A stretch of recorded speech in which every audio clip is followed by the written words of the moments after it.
What do a lot of parents do that screws their children over? Story 1. Not apologize when they're wrong. I've never heard my mom apologize to me ever. She's said many hurtful things to me in the past that I've never let go of because she never came to apologize for any of the things she said. If she had simply apologized and admitted that what she said was wrong and hurtful, I think that things between us would be so much better. Me too. I'm almost 30 and I still have problems expressing myself because my mom belittled me for having feelings. My oldest brother was also a massive, physically and verbally abusive bully, and my mom just let him get away with it. She wonders why I don't want to spend time with her when I'm in town. This stuff drives me nuts. Parents need to acknowledge when they're wrong. Story 2. Forgetting what it was like to be at that age, and expecting their kids to react differently to things than them when they were that age. I remember when I was a kid, I'd always think that I'd never forget how it was to be a kid and I'd do better, but decades later, through many life experiences and a buttload of time, I did forget. I try my best to try and remember what it's like from a kid's perspective, but it's hard. Much harder than I thought it would be when I was a kid. Probably easier for people who had kids in their early 20s. I still think and want to believe I do better than my mom, but that's because I try to treat them with respect and give them agency as much as I can, and listen to them, not just label them as kids. It's also true that some things you only realize the importance of later in life.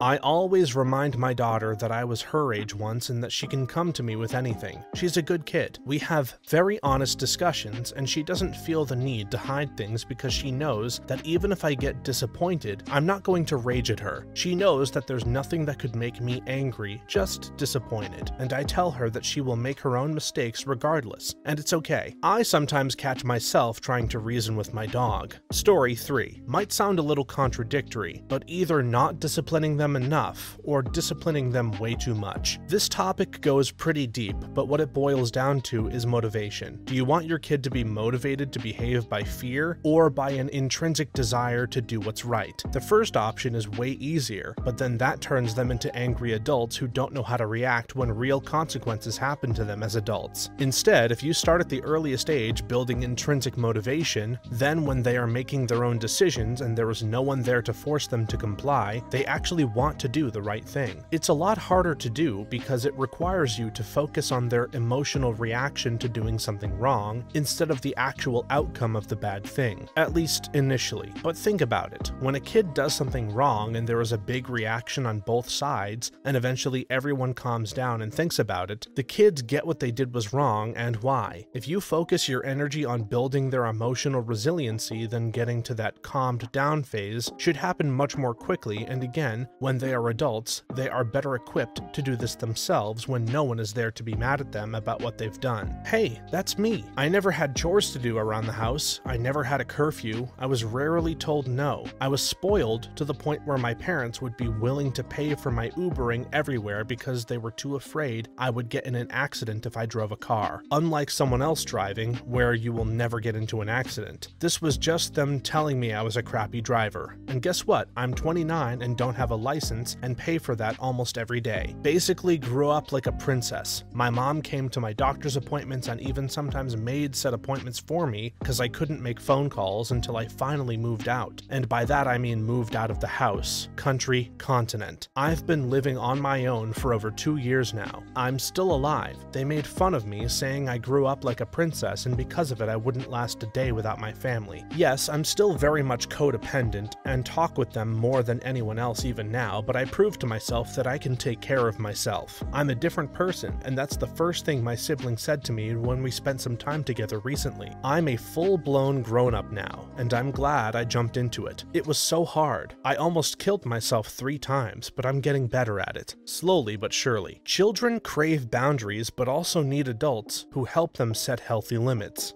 Story 4. Over-sheltering them. You can't protect your kids 24/7 for their whole lives. It leads to naive adults that get taken advantage of. I think some parents confuse trauma with adversity. Trauma can lead to long-lasting emotional, social, mental, and physical issues. Consequently, trauma should be avoided at all costs. However, adversity can lead to personal growth, perseverance, and confidence building. Parents and society as a whole need to be able to distinguish one from the other. I've seen that happen to one kid I knew. He was super sheltered growing growing up, like not allowed to play any video games anywhere sheltered. When he left home, he rebelled and got addicted to several drugs and alcohol. He struggled to hold down a job too. He's been in and out of rehab a few times and is trying to turn things around, but I think he went so far from how he was raised because he was so sheltered from anything and everything. I see this a lot working in special ed with my higher functioning kids, the ones who are with us because they can get caught up academically and complete school on a typical schedule. I'm giving one recent high school graduate 6 months before she either burns out severely from the stress of college, even in this modified program, or winds up pregnant because her parents failed so severely to make sure that her actions had consequences and they kept her so sheltered. Children need to learn failure and need to learn from failure. Story 5. Comparing them with other kids. This girl never eats chocolate. She doesn't want to get fat. Something to consider. That girl got all A's this quarter. I feel like the only one of my friends not attending Honor Society gatherings to celebrate my children's achievements. When are you going to make the Honor Society? It's embarrassing. If you don't get those grades up, you'll be scrubbing their toilets when you grow up. This messed me up so badly. My mom was always comparing me unfavorably to my cousin Sarah. I remember when my grandmother was in the hospital and she always needed one of her grandkids by her side to translate. One day my mom told me to go stay with grandma and I said I'd already spent a whole night with her. Why couldn't Sarah have a turn? She said, well, Sarah is clever enough that she probably got her time out the way. Her mom said she can't do it, so you'll have to. Later, I found out Sarah hadn't stayed with grandma at all. When I told my mom, she said, well, Sarah was clever enough to get out of it. You weren't. You have to be smarter. I wanted to smack her. Like, no matter what Sarah did and what I did, it was twisted as Sarah is the clever one. When I brought it up to my mom many years later, she said she just wanted me to feel competitive with Sarah. All she did was make me feel like crap. That would be infuriating. I probably would have smacked her. Story 6. Forgetting that a kid's brain isn't fully developed like their own. Also, shaming in any way of something your kid is into. Trying to learn about it is actually quite helpful and a good way to connect. And parents can learn things that they like too. I didn't know I liked Pierce the Veil until my 12-year-old liked them and I wanted to check them out. When I was a kid, my dad would literally shame me for wanting to play video games. He would also shame me for wanting to spike my hair like a lot of early 2000s preppy boys/men did, saying it looked like I wanted to put whale sperm in my hair. He would shame me for wanting to wear Panama Jack necklaces. He would shame me for turning down opportunities to lose my virginity when I was only 12. When I got older, he shamed me for wanting to go to college instead of to the Navy. He shamed me because I stopped believing in God. He shamed me because I voted for Obama. He shamed me for choosing to become an ally for people of color, as well as the LGBTQIA+ community. He shamed me for wanting to treat women as equals and not as objects. I just wanted to be left alone and do my own thing. These days, I'm 35, married, father of 2 girls and 1 boy. I try to still dress up nice and look good for my wife, and even though my hair and beard are mostly gray, I still spike my hair when I can. I play a lot of PlayStation when I have free time. I've got my own house with a guest house and a big backyard. Dad lives in a double-wide trailer. I went to college anyway. Still an atheist, still vote against the GOP, still an ally, and still respect my wife for being the smartest, hardest-working woman I know. And all that stuff my dad filled my head with ends with me. My children deserve better and will be taught as such. Crappy experiences and knowledge die with me. Sorry for the rant. With regard to the first, I just recently learned from my grown daughter that there were things I told her as a child that she wasn't ready to understand at the time. My intention was to be open about things that I had felt later that were kept from me earlier. After my daughter and I discussed it, we never really had a solution. It didn't really mess her up as much as distort her perceptions because she couldn't grasp. At the time, she couldn't even grasp my intentions. Just tell your kids you don't know how to handle certain situations sometimes. It's not that deep. Story 7. They fail at letting their kids fail and figure out how to recover. It prevents the kids from becoming resilient. My son once procrastinated until a major project was due the next day and he hadn't even started it. I helped for a bit, then went to bed, left him to do it thinking it would teach him a lesson. Well, it did, just not the one I wanted. The little squirt got an A, and then gloated about how great he was for getting it done last minute, said the other kids were losers for wasting time. He was 9. I'm still mad at that teacher. The project was crap. My dad used to say I couldn't work until the system was sufficiently pressurized. I just couldn't even begin to fathom any benefit of beginning an unpleasant task until the last possible moment to begin and complete it. I did that for every project I ever had, churned out 25 pages of BS for a good grade once in college. That does get you hyped up, to be honest, especially when other people have been talking about working on it for weeks. Turns out, I have ADHD. When you can leverage that hyperfocus, it feels like a superpower. Story 8. Try to fill every minute with organized activities, such as traveling sports leagues. Don't get me wrong, some extracurricular activities are good, but when your kids never have an unaccounted for minute, I think it has a negative impact. Yes, I'm a preschool teacher and student burnout is very real. Although my students are young, some of them go from school to dance/gymnastics/sports practice immediately after school and then repeat the whole thing the next day. I had a student tell me that she was so exhausted from constantly moving from one activity to the next that she just wanted a break. The parents were overscheduling her to the max, and it was starting to heavily impact her behavior and attention span at school. This reminds me of when I used to teach rock climbing. I had this one girl in my advanced series class, which was basically like training to compete, similar to being on the climbing team for those who couldn't or didn't want to be on the team or compete. This poor girl saw me every Saturday, did ballet, piano, swimming, and I think like softball and violin. She literally had no time to herself. I showed her a lot of compassion, and we'd have days where we would take it easy and take lots of rest breaks and just hang out and chat between climbs, and have snacks so that she could have some relaxation. She was primary school aged, and I worked with her for a few years. She told me that she always really looked forward to coming to practice with me because it was the most fun and relaxed thing she got to do in her life. She basically didn't get to have a childhood, and it made me so sad for her. I'm always battling my wife on this. My daughter is in gymnastics, swimming, soccer, and Girl Scouts. My son is in gymnastics, swimming, soccer, and T-ball, and Cub Scouts. She is talking about adding tennis and golf, and I'm like, no way. They need to drop some of this stuff so they can just play on their own sometimes. The kids are 5 and 7, and this seems insane to me. She sounds like the type of parent who would flip out if their kids spent more than 20 minutes playing a video game or something. Story 9. Not encouraging them to learn basic skills like cooking for fear it'll make a mess. I love my mom. She's my hero. She raised my brother and me as a single mother working a night shift for most of our childhood. But the woman never taught me how to do a damn thing because she's a perfectionist and wants things done her way, and it's faster just to do it herself.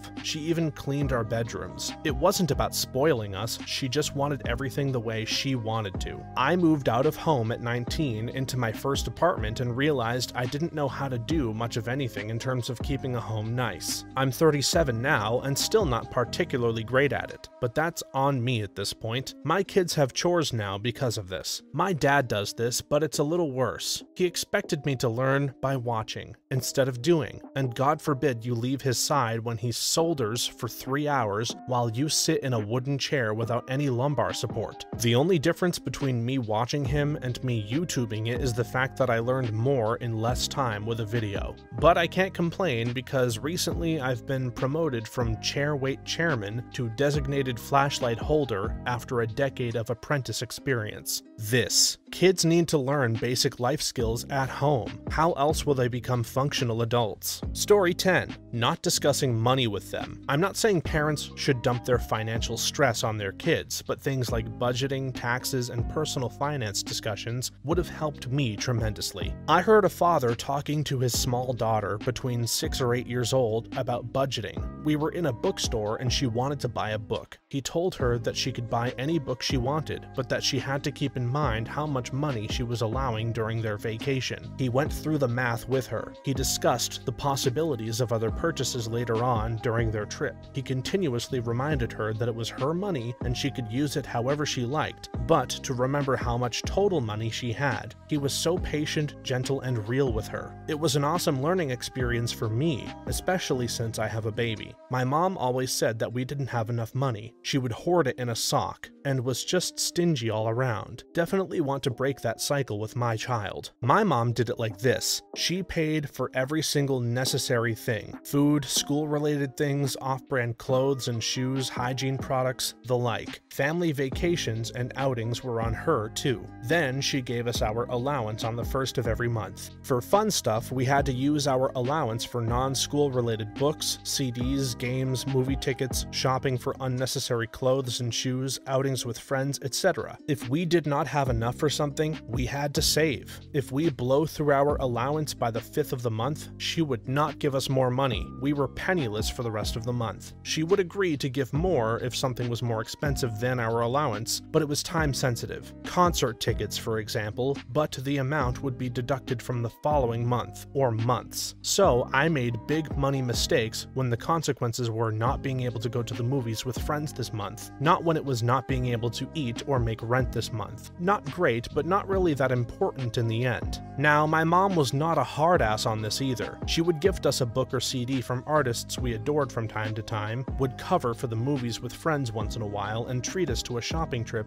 maybe once or twice a year. But those were gifts, and never expected, and didn't happen every month, not even every quarter. It was a nice little surprise. That sounds like a good mom. Story 11. Not respecting their privacy because it's their home, barging into their room, asking them to leave the door open, etc. It gives kids anxiety, and it lasts. I moved to my own place, and sometimes I still look at the door expecting it to open, etc. My parents often removed my room's door completely out of the hinges because they felt like I was too much on my PC towards the end of the evening, on weekends. So they wanted to see when I was still on my PC so they could remove the breaker from my room. I still sometimes pause videos that I feel like my parents would consider weird or make jokes about simply because I think they might be about to come in. It pisses me off.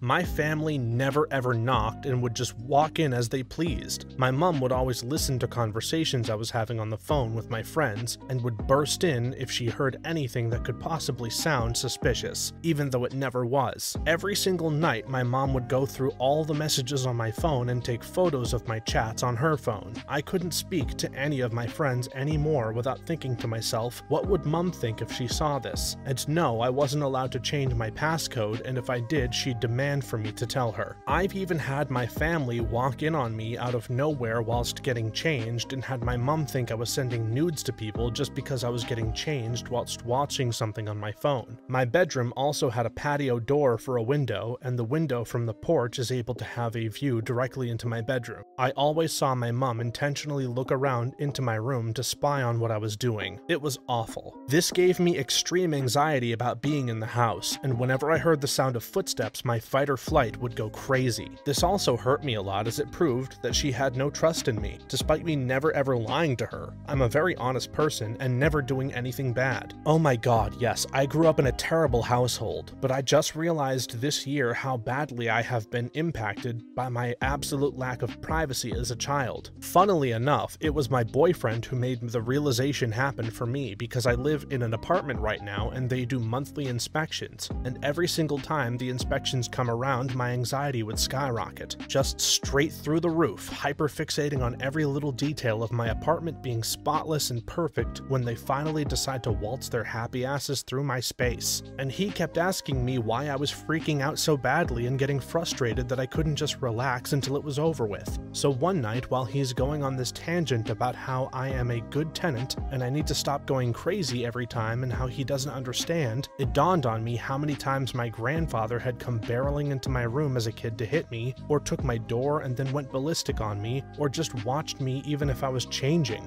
And if I tried to go to the bathroom and lock the door, another barrage of abuse, whether it be verbal or physical. It didn't help that my current landlady is exactly like him. I've seen her scream at tenants over very minor things and literally throw people out without the proper notice or eviction procedures. She's horrible. So even well into my 30s, when presented with this woman coming into my unit, I drive myself insane every time because I still have that fear of something terrible happening and my space being invaded. But I'm a renter, so there's not really stuff I can do. Children definitely need privacy just as much as adults. Story 12. Thinking of them as property. We all understand parents are responsible for the offspring's actions, but they're not property. Yep, I learned this really quickly as a mom because it's amazing how fast a child's personality begins to form. I try to impart knowledge and wisdom to them, and I share and include my interests with them, but they are 100% separate people from me, and they do not always have to agree with me or do what I say. I've tried to facilitate a relationship where they just want to take my advice because they trust me, but I do not own their brains and they ultimately have to make their own choices. Oh yeah, I hate this. I'm my own person and am functionally an adult, but I'm still a minor, so I'm still legal property. There is a whole lot more that I'm not even angry about, I'm just annoyed that I'm not legally allowed to do adult things despite being a functional adult. I get why it's like that and why those regulations are in place. That's why I'm not angry, because it's reasonable. I'm just annoyed that I'm lumped in with it and I have to follow them for another 1.5 years. I really don't want to sound like a bratty teenager that doesn't understand the realities of life, and I'm afraid that it'll come off like this. But really, there is no difference between me and some 18-year-olds. So why do they get to be legal adults but I don't? It's just because they were born 1.5 years before me. I do know how to get and work a job, how to finance and budget, even menial things like doing chores and being able to consistently cook for myself. I'm just waiting to finish high school and start working to do that, as I'm already at the point where I can. I'm just not allowed. This is a persistent trend I've had all throughout my life, where developmentally I've been ahead of my peers in terms of maturity and basic life knowledge, and in every way except for both physically. I actually look young for my age. Both my parents look younger than they actually are and had the same problem when they were my age, and socially. The latter being a big problem, as some social things I just don't get, and even things like small talk I just can't do. You're responsible for your children, but you don't own them. Story 13. Forcing them to interact with their adult friends, then ridiculing them for not wanting to socialize with rando adults, and then humiliating them by bringing up an embarrassing moment as a hilarious anecdote. Come on down and say hi. Oh, look who finally decided to join us. Oh, this is the funniest thing. Did you know she still wet her bed until she was 6? 6! Oh my god, yes. I made an inappropriate joke about my period when I was like 13 in a social setting with my parents and one of their male friends. To get me to stop, they started mocking me for liking the 30-plus-year-old married man. I love my parents, but the worst bullying I ever experienced was from them and my siblings. All parent approved, or at least not stopped. A similar topic is forcing physical interactions with family, like instructing a child to hug or kiss a grandparent. We want to teach our kids to feel safe in their own bodies and not let bad people touch them, but then we also force them to be touched and even kissed when they don't want to. This has been hard in my family because of the generational split. My parents think I'm being over the top when I allow my kid to decline a hug or a kiss, but now he knows that he is in control of his own body and he decides who gets to touch it. Besides, it makes the hugs he chooses to give even better because you know he genuinely wants to give one. This even includes me and my wife. I haven't gotten a goodnight kiss from him in months, and that's okay. It's not like I'm worried he doesn't love me or something.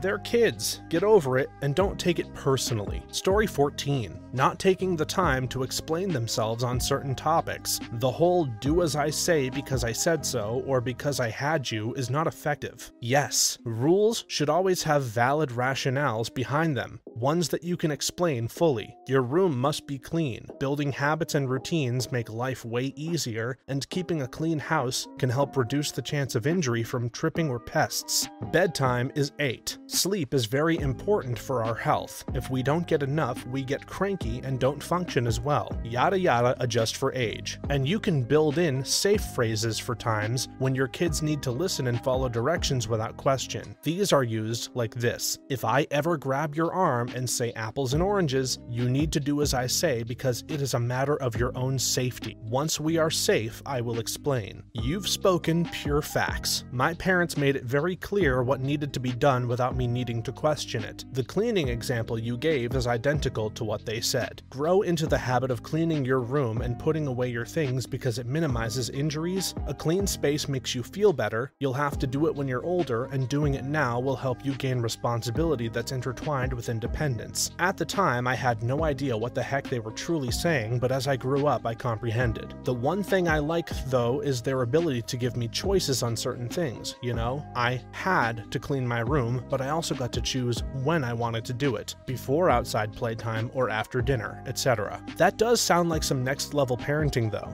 Story 15. I'll add my 2 cents here, not seeking therapy for kids who are showing signs of depression or other mental issues because they think they are just a little sad, or he'll get over it. I asked my parents why they ignored me telling them I had stomach aches every single day for years as a kid. They laughed and said, "Oh, we thought it was just anxiety," and I still wonder why they thought it was okay for a 5-year-old to have anxiety. Realized 20 years later I had a dairy intolerance, and it was the huge glass of milk they made me drink every single morning. They also managed to completely miss some pretty worrying OCD-like behaviors and chalk them down to me being a bit weird. And they didn't suspect a dairy intolerance that whole time? Why is the first conclusion they come to, "Oh, his or her stomach hurts, it must be anxiety"? Also, what the hell is with parents calling their own kids out for being weird? That's the worst thing you can tell your child. Parents should never talk badly about their kids in any circumstance. Story 16.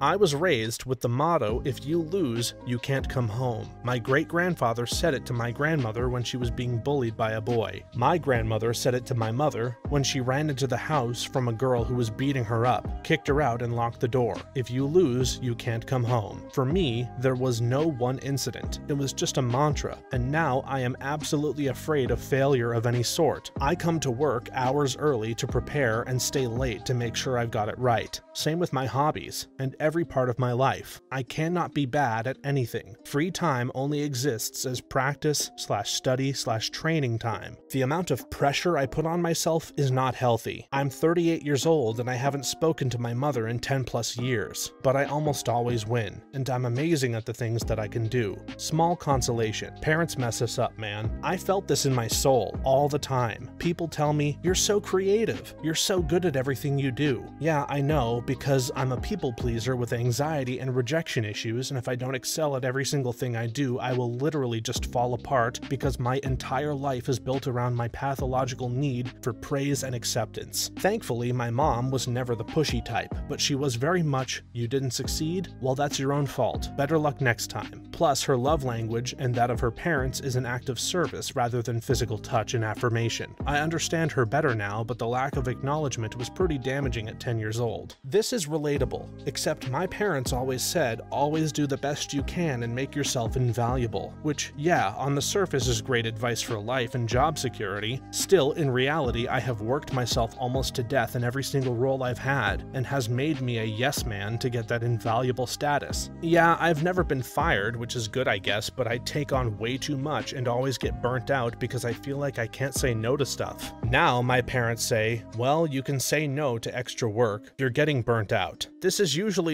strong with parents that live vicariously through their kids. Story 17. Forcing them to hug people, friends, family members, when they say they don't want to. All you're teaching them is to put other people's feelings above their own discomfort. Bonus points for guilt trips. Well, if I don't get a hug, then I won't give you this toy I bought for you. Please don't teach my child to give physical affection in exchange for gifts. I was raised this way and was such a people pleaser. I would always make my life as difficult as possible to make sure I don't inconvenience a soul.